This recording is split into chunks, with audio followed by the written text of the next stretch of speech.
Hello guys, welcome to विज्ञान कथा. आपण इंट्रोडक्शन टू द होमी बाबा एक्झाम, जी होमी बाबा बाल वैज्ञानिक स्पर्धा ज्याला म्हटलं जातं, त्या होमी बाबा बाल वैज्ञानिक स्पर्धेची माहिती आजच्या या व्हिडिओमध्ये घेणार आहोत. चला तर मग आपण सुरू करूया. आपण बघूया एक एक गोष्ट या होमी बाबा एक्झामच्या बाबतीमध्ये. पहिली गोष्ट म्हणजे याचं इंट्रोडक्शन जे आहे ते. आता ही जी होमी भाभा एक्झाम आहे किंवा जिला आपण डॉक्टर होमी भाभा बाल वैज्ञानिक कॉम्पिटिशन असं तिचं पूर्ण नाव आहे, होमी भाभा बाल वैज्ञानिक स्पर्धा असं सुद्धा म्हटलं जातं. Greater Bombay science teachers association जे आहे किंवा ज्याला आपण मुंबई सायन्स टीचर्स असोसिएशन असं म्हणतो, त्या मुंबई सायन्स टीचर्स असोसिएशन कडनं 1981 पासून दरवर्षी ही एक्झाम घेतली जाते. ही जी एक्झाम आहे ही 4 स्टेज मध्ये होणारी एक्झाम आहे. याच्या 4 स्टेजेस असतात. आता याचे काय एम्स आहेत किंवा काय ऑब्जेक्टिव्ह आहे किंवा का ही एक्झाम सुरू केली आहे?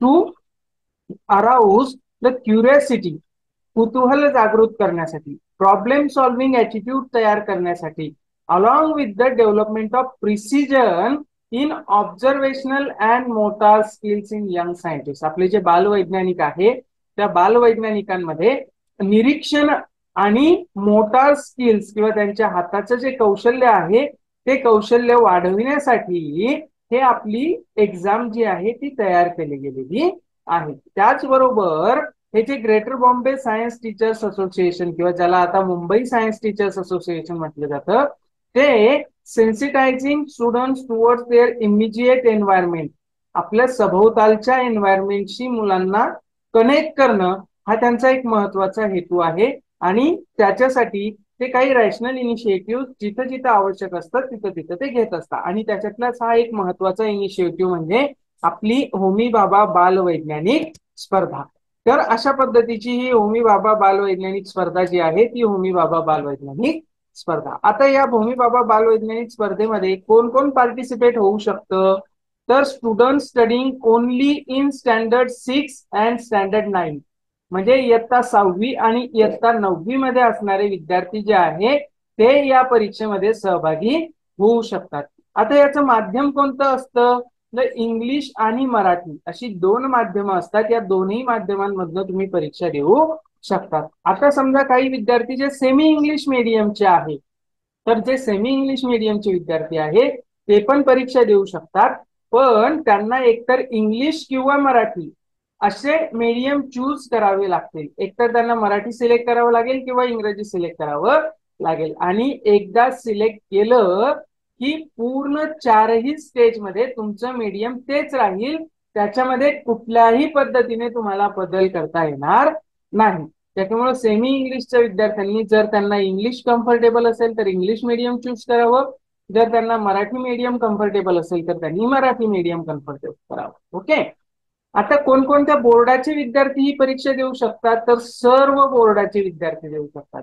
म्हणजे महाराष्ट्र स्टेट बोर्डाचे देऊ शकतात, सीबीएसई बोर्डाचे देऊ शकतात, आयसीएसई बोर्डाचे देऊ शकतात, आयबी बोर्डाचे देऊ शकतात, किंवा याच्या व्यतिरिक्त इतर राज्यांची जी बोर्ड आहे ते विद्यार्थी सुद्धा ही परीक्षा देऊ शकतात. त्याच्यामुळे कुठल्याही प्रकारचं लिमिटेशन, कुठल्याही प्रकारचं निर्बंध याच्यावरती नाहीये. ठीक आहे. त्याच्यानंतर याचा सिलेबस काय असतो हे खूप महत्वाचं आहे. आता याच्यामध्ये काय केलेलं माहितीये? Less emphasis will be given for knowledge based questions, पण more emphasis will be given for understanding. समज जी आहे तुमची विज्ञानाची त्याच्यावरती जास्त प्रश्न विचारले जातील. रिझनिंग जे आहे, तर्क जे आहे त्याच्यावरती जास्त प्रश्न येतील. कोरिलेशन त्याच्यावरती जास्त प्रश्न. आणि अप्लिकेशन, अप्लिकेशन म्हणजे उपयोग जे आहे त्या दैनंदिन जीवनामध्ये आपण आपल्या पाठ्यक्रमामधल्या विज्ञानाचा उपयोग कुठे कुठे करतो त्याच्या संबंधीचे प्रश्न या परीक्षेमध्ये जास्त असतील, याच्यावरती त्यांचा भर असतो. Majority of questions will be from Maharashtra state board science text books, म्हणजे महाराष्ट्र स्टेट बोर्डाची जी पुस्तकं आहे त्याच्यामधनं मेजॉरिटी क्वेश्चन्स असतील. पण content related to above from ICSE, IB and CBSE science text book. असं नाही की फक्त महाराष्ट्र स्टेट बोर्डाचेच असतील, सीबीएसईच्या पुस्तकातनं सुद्धा असतील, आयसीएसईच्या पुस्तकामधनं सुद्धा प्रश्न असतील, पण मेजॉरिटी क्वेश्चन्स कशामधनं असतील तर ते महाराष्ट्र स्टेट बोर्डाच्या पुस्तकामधनं असतील. त्याचबरोबर questions related to general knowledge in science, सायन्सशी संबंधित जनरल नॉलेज. आणि science around day to day life, आपल्या दैनंदिन जीवनामध्ये वापरत असलेलं जे विज्ञान आहे त्याच्याशी संबंधित प्रश्न हे आपल्या परीक्षेमध्ये असतील. आता इयत्ता 6वी साठी स्पेसिफिकली मेन्शन केलेला सिलेबस बघा. Textbook of standard 4, 5th and 6th standard of Maharashtra state board and content related to above from ICSE, IB and CBSE. म्हणजे 4थीचं, 5वीचं आणि 6वीचं जे महाराष्ट्र स्टेट बोर्डाचं विज्ञानाचं पुस्तक आहे त्याच्यावरती हे आपले प्रश्न असतील. त्याचबरोबर त्याच्यामध्ये अजूनही दिलंय, माहितीये काय दिलंय, approximately 10% question from the 4th standard syllabus. 4थीच्या अभ्यासक्रमावरती 10% प्रश्न असतील. त्याच्यानंतर 20% प्रश्न हे 5वीच्या अभ्यासक्रमावरती असतील. तर 60% प्रश्न हे 6वीच्या अभ्यासक्रमावरती असतील. आणि उरलेले जे 10% आहेत ते मी जे तुम्हाला हे जनरल नॉलेज सांगितलं, in science and general science around day to day life, त्याच्यावरती 10% प्रश्न असतील. Similarly same pattern for 9th standard. अशाच पद्धतीनं 9वीच्या विद्यार्थ्यांसाठी सुद्धा कशा पद्धतीने प्रश्न असतील बघा. 10% प्रश्न 7वीच्या सिलेबस वरती असतील. त्याच्यानंतर 20% question from the 8th standard syllabus, 60% question from the 9th standard syllabus and the remaining 10% is on the general knowledge in science. अशा पद्धतीनं आपल्याला परीक्षेचा सिलेबस इथे दिलेला आहे. तर हे होमी बाबा बालवैज्ञानिक स्पर्धा साधारण 3 इयत्तांचा विज्ञानाचा अभ्यास आपल्याला याच्यामध्ये असतो. ही गोष्ट आपण लक्षात घेतली पाहिजे. आता याची फीज किती आहे तर बघा, all regions and all types of Marathi medium schools, Marathi मीडियमच्या ज्या शाळा आहे त्या शाळांमधनं जर का विद्यार्थ्यांनी फॉर्म भरले तर 220 रुपये फी तुम्हाला फक्त या परीक्षेची पडते मराठी मीडियमच्या विद्यार्थ्यांसाठी. जर इंग्लिश मीडियमचे विद्यार्थी असतील आणि त्यांना शाळामधनं फॉर्म भरला, स्कूल्स मधनं फॉर्म भरला तर 320 रुपये रेग्युलर फी आहे. म्हणजे तुम्हाला कुठल्याही प्रकारचा ऍडिशनल चार्ज त्याच्यामध्ये द्यावा लागणार नाही किंवा लेट फी याच्यामध्ये इन्क्लुडेड नाहीये. जर तुम्ही लेट फॉर्म भरला तर त्याच्यासाठी लेट फीची पण सुविधा आहे. पण रेग्युलर फी ही 320 रुपये इंग्लिश मीडियम साठी आहे, 220 रुपये मराठी मीडियम साठी आहे जर तुम्ही शाळांमधनं फॉर्म भरले तर. पण फॉर इंडिव्हिज्युअल स्टुडंट रजिस्ट्रेशन, जर तुम्ही स्वतः रजिस्टर केलं इंडिव्हिज्युअल स्टुडंट म्हणून तुमच्या घरून, तुमच्या मोबाईलवरनं, तुमच्या लॅपटॉपवरनं, तर मात्र तुम्हाला 500 रुपये फी या परीक्षेची पडणार आहे. त्याच्यामुळे तुम्ही शाळेमधनच फॉर्म भरावा अशी तुम्हाला सगळ्यांना रिक्वेस्ट आहे. कारण शाळेमधनं फॉर्म भरला की आपल्या फीज मध्ये जी आहे ती मोठ्या प्रमाणावरती बचत होताना आपल्याला दिसून येते. चला, त्याच्यानंतरच्या ज्या स्टेजेस आहे त्या स्टेजेस बद्दल आपण थोडीशी माहिती घेऊया की बाबा कोणत्या कोणत्या स्टेजेस आहेत. त्याच्यातली पहिली जी आहे ती आहे थेअरी कॉम्पिटिशन. आता हे ऑनलाईन याच्यामध्ये राहिलेलं नाही. याचं कारण लॉकडाऊनचा पिरियड होता तेव्हा हे सगळं ऑनलाईन होत होतं. आता सगळं ऑफलाईन होतंय. थेअरी कॉम्पिटिशन जी आहे ती पहिली स्टेज आहे. प्रॅक्टिकल कॉम्पिटिशन ही दुसरी स्टेज आहे. जनरल इंटरव्ह्यू हा तिसरा स्टेज आहे. आणि interview on action research project, तुम्हाला ऍक्शन रिसर्च प्रोजेक्ट दिला जातो. त्या ऍक्शन रिसर्च प्रोजेक्टचं इव्हॅल्युएशन आणि त्याचं इंटरव्ह्यू, अशा याच्या 4 स्टेजेस या आपल्या होमी बाबा बालवैज्ञानिक स्पर्धेच्या आपल्याला दिसून येतात. पहिली थेअरी एक्झाम, दुसरी प्रॅक्टिकल एक्झाम, तिसरा जनरल इंटरव्ह्यू आणि चौथा evaluation and interview on action research project. तुम्हाला उपक्रम या ऍक्शन रिसर्च प्रोजेक्ट मध्ये दिला जातो. तो उपक्रम तुम्हाला करावा लागतो. त्या उपक्रमाचा ते आढावा घेतात आणि त्याच्यावरती तुमचा एक छोटासा इंटरव्ह्यू सुद्धा देतात. आता डिटेलमध्ये या स्टेजेस बघू. फेज 1 ची जी स्टेज आहे बघा, ही ज्याच्यामध्ये थेअरी एक्झामिनेशन असते, तिला रिटन टेस्ट असं म्हणतात. त्याच्यामध्ये 100 मल्टिपल चॉईस क्वेश्चन्स असतात based on science and general knowledge in science. Okay, जसं आपण स्टँडर्ड वाईज सांगितलं तसं 100 मार्काचा पेपर असतो. 90 मिनिटं त्याच्यामध्ये तुम्हाला मिळतात.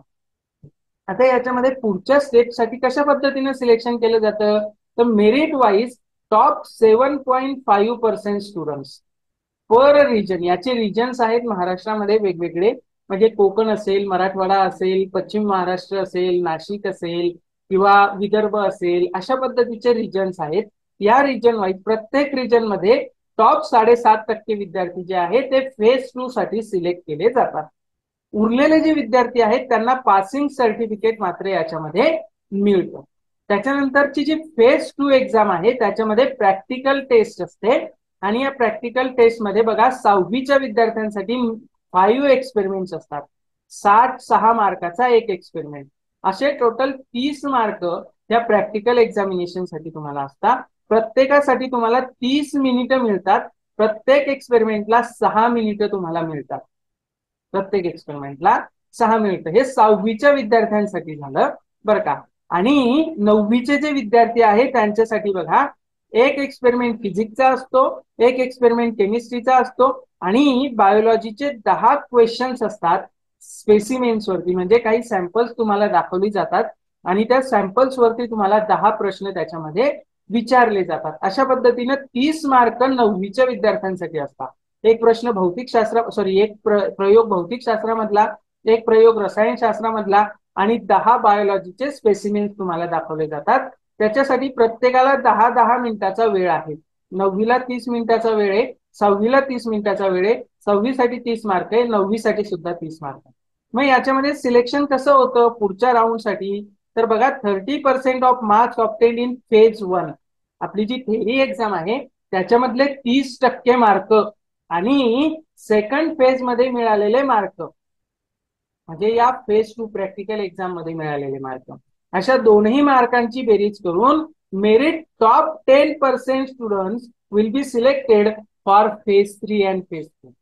पुढचं जे जनरल इंटरव्ह्यू आणि इंटरव्ह्यू ऑन तुमचा ऍक्शन रिसर्च प्रोजेक्ट आहे त्याच्यासाठी 10% विद्यार्थी याच्यामधनं सिलेक्ट केले जातात. पण लक्षात घ्या याच्यामध्ये रिटर्न टेस्टचं सुद्धा महत्व आहे, कारण 30% मार्क त्या परीक्षेचे कन्सिडर केले जाणार आहेत. त्याच्यामुळे थेरी एक्झामिनेशन जी आहे ती सगळ्यात महत्वाची याच्यामध्ये आहे. ठीक आहे. त्याच्यानंतरची जी फेज 3 एक्झाम आहे ती बघा, त्याच्यामध्ये 30 मार्काची फेज जनरल इंटरव्ह्यू असतो, तो 5 ते 10 मिनिटं चालतो. त्याच्यामध्ये पुन्हा काय केलं जातं बघा, सिलेक्शन कशा पद्धतीने होतं, considering 30% mark of phase 1, mark of phase 2, phase 3 and phase 4. म्हणजे जेवढे मार्क तुमचे पहिल्या आणि दुसऱ्या एक्झाम मध्ये होते, ज्या तिसऱ्या इंटरव्ह्यू साठी तुमचे सिलेक्ट झाले होते ते, आणि त्याच्यामध्ये पुन्हा या जनरल इंटरव्ह्यू मध्ये आणि या इव्हॅल्युएशन मध्ये मिळालेले मार्क, मग याच्यामध्ये टॉप 10% विद्यार्थी सिलेक्ट केले जातात आणि त्यांना गोल्ड मेडल मिळते. याच्यामध्ये सुद्धा सेम आहे, 30 मार्काचा इंटरव्ह्यू 5 ते 10 मिनिटं चालतो. या दोघांचं मिळून कसं इव्हॅल्युएशन होतं, तर टॉप 10% त्यांना गोल्ड मेडल मिळते आणि 3,000 रुपयांचं स्कॉलरशिप मिळते. ठीक आहे. त्याच्यानंतर जे नेक्स्ट 60% विद्यार्थी आहेत, नंतरचे जे 60% विद्यार्थी आहेत त्यांना बघा सिल्वर मेडल मिळते आणि स्कॉलरशिप मिळते 2,000 रुपयापर्यंतची. आणि मग शेवटचे जे राहिलेले विद्यार्थी आहे, म्हणजे जे विद्यार्थी या फेज 3 आणि फेज 4 याला क्वालिफाय झाले आहेत, या परीक्षा त्यांनी दिल्या आहेत, पण त्यांचं कुठेही याच्यामध्ये सिलेक्शन झालं नाही, गोल्ड मेडल मिळालं नाही, सिल्वर मेडल मिळालं नाही, तरी सुद्धा remaining all candidates will get bronze medal and certificate and scholarship up to 1,000 rupees. त्यांना 1,000 रुपयाची स्कॉलरशिप मिळते, त्यांना ब्रॉन्झ मेडल मिळतं. म्हणजे तुम्ही पहिला आणि दुसरा राऊंड क्रॉस केला तर 100% तुमचं ब्रॉन्झ मेडल फिक्स आहे. अशा पद्धतीचे हे आपले जे एक्झाम आहे त्या एक्झामचं स्ट्रक्चर आपण इथं बघितलं. चला आता याच्यानंतर आपण जे विज्ञान कट्टा मार्फत या होमी भाभा बाल वैज्ञानिक स्पर्धेसाठी जो कोर्स घेतोय त्या कोर्सचं नाव आहे बघा फाउंडेशन कोर्स 2023-24. हा कम्प्लीट कोर्स आहे तुमच्या होमी भाभा एक्झाम साठीचा. ज्याच्यामध्ये काय काय असणार आहे, लाईव्ह क्लासेस असणार आहे, तुम्हाला स्टडी मटेरियल मिळणार आहे, तुमच्या घरी तुम्हाला पुस्तकं मिळणार आहेत, त्याच्यातनं तुम्ही स्वतः अभ्यास करू शकता. क्वेश्चन बँक तुम्हाला याच्यामध्ये मिळणार आहे, टेस्ट सिरीज तुम्हाला याच्यामध्ये मिळणार आहे, ऑनलाईन स्वरूपामध्ये टेस्ट तुम्हाला याच्यामध्ये सोडवता येणार आहेत. त्याच्यानंतर डाऊट सॉल्व्हिंग सेशन सुद्धा याच्यामध्ये होणार आहे. कशा पद्धतीने असतं आपलं, साधारण 6वीची जी बॅच आहे ती दररोज म्हणजे मंडे टू फ्रायडे संध्याकाळी 7 वाजता असते, तर 9वीची जी बॅच आहे ती मंडे टू फ्रायडे आपली संध्याकाळी 8 वाजता असते. सोमवार ते शुक्रवार दररोज 1 तास लाईव्ह क्लासेस होतो. स्टडी मटेरियल क्वेश्चन बँक तुम्हाला घरी मिळते. दर आठवड्याला शनिवारी सॅटर्डेला तुम्हाला जो पूर्ण आठवड्याभरामध्ये शिकवला गेलेला पाठ आहे त्याच्यावरती सॅटर्डेला तुमची प्रॅक्टिस टेस्ट होती आणि संडेला तुमचं डाऊट सॉल्व्हिंग सेशन त्याच्यामध्ये होत असतात. तर अशा पद्धतीचा हा फाउंडेशन कोर्स आपला 12 जून 2023 पासून सुरू होतो आहे. त्याचे रजिस्ट्रेशन सुरू आहे. या ठिकाणी बघा aqnst.courses.store हा आपला वेबसाईट आहे. याच्यावरनं तुम्हाला या कोर्ससाठी रजिस्ट्रेशन करता येईल. आता ही कोर्स जे आहे त्याची फी किती आहे तर 2500 रुपये याची फी आहे. आतापर्यंत आपली फी कमी होती, 1500 रुपये होती, पण आता 2500 रुपये, कारण आपण स्टडी मटेरियल प्रत्यक्षामध्ये घरी देतोय आता, कारण कोविडचा पिरियड संपला आहे, पाऊस सुरू आहे आणि त्याच्यामुळे आपण स्टडी मटेरियल आता घरी तुमच्या पाठवू शकतो. त्याच्यामुळे आपण आता क्वेश्चन बँक आणि स्टडी मटेरियल घरी देत असल्यामुळं 2500 रुपये आपल्या कोर्सची फी आहे. याच्यामध्ये जे मुली आहेत विशेषतः गर्ल्स, त्या गर्ल्सला आपण 20% ऑफ देतोय. 20% डिस्काउंट फॉर गर्ल्स. जास्तीत जास्त मुलींनी ही परीक्षा द्यावी, जास्तीत जास्त त्यांचा विज्ञानामध्ये सहभाग वाढावा म्हणून आपण 20% ऑफ मुलींसाठी या फाउंडेशन कोर्समध्ये देतोय. तर याच्यामध्ये आणखीन आपला मागच्या वर्षीचा रिझल्ट सुद्धा आपण बघू. मागच्या वर्षी जे जे विद्यार्थी आपल्या फाउंडेशन कोर्सला होते, आपल्या विज्ञान कट्टाच्या क्लासेसला होते 22-23 मध्ये, तर त्यांचा रिझल्ट बघूयात आपण. काही विद्यार्थी, आपण फक्त होमी बाबासाठीच तयारी करतो असं नाही, आपण नोबेल सायन्स टॅलेंट सर्च असू दे किंवा सीव्ही रमन टेस्ट असू दे यासाठी सुद्धा आपण तयारी करतो. तर आपले काही विद्यार्थी आहे, हे विद्यार्थी बघा आपले वेगवेगळ्या क्वालिफाय झालेले आहेत. स्क्रीनिंग टेस्ट NSTS एक्झामसाठी क्वालिफाय झालेले आहे. त्याच्यानंतर एज्युकेशनल टूर ऍट श्रीहरिकोटा, श्रीहरिकोटाचं जे स्पेस सायन्स सेंटर आहे त्या स्पेस सेंटर वरती आपला एक विद्यार्थी प्रत्यक्ष जाऊन आलेला आहे. एका परीक्षेमधनं त्याचं याच्यामध्ये सिलेक्शन झालं होतं. त्याचबरोबर CV Raman young scientist exam जी आहे त्या एक्झाम मध्ये सुद्धा 2 विद्यार्थी, त्याच्यातला एक विद्यार्थी आपला 3rd रँक आलेला आहे महाराष्ट्रामधनं आणि दुसरी जी विद्यार्थिनी आहे तिचा 1st रँक आलेला. तर हे अशा पद्धतीने आपल्या विज्ञान कट्टाचे रिझल्ट सुद्धा आहे. त्याच्यामुळे आपला फाउंडेशन कोर्स जो आहे तो 12 जून 2023 पासून सुरू होतोय. आता ही जी परीक्षा आहे होमी बाबा बालवैज्ञानिक स्पर्धा ही साधारण ऑगस्ट महिन्यामध्ये होत असते. ऑगस्ट महिन्यामध्ये जून जुलै महिन्यामध्ये त्याचं नोटिफिकेशन येतं आणि ऑगस्ट महिन्यामध्ये साधारण 3ऱ्या-4थ्या आठवड्यामध्ये ही परीक्षा होत असते. तर आता साधारण 3 महिन्याचा कालखंड आपल्याला मिळणार आहे या फाउंडेशन कोर्समध्ये. तर या फाउंडेशन कोर्समध्ये तुम्ही नक्कीच रजिस्टर करा आणि प्रत्येकाने या परीक्षेचा फॉर्म भरा. 6वी आणि 9वीचे जे विद्यार्थी आहेत ते विद्यार्थी या परीक्षेचा फॉर्म भरू शकतात. थँक्यू.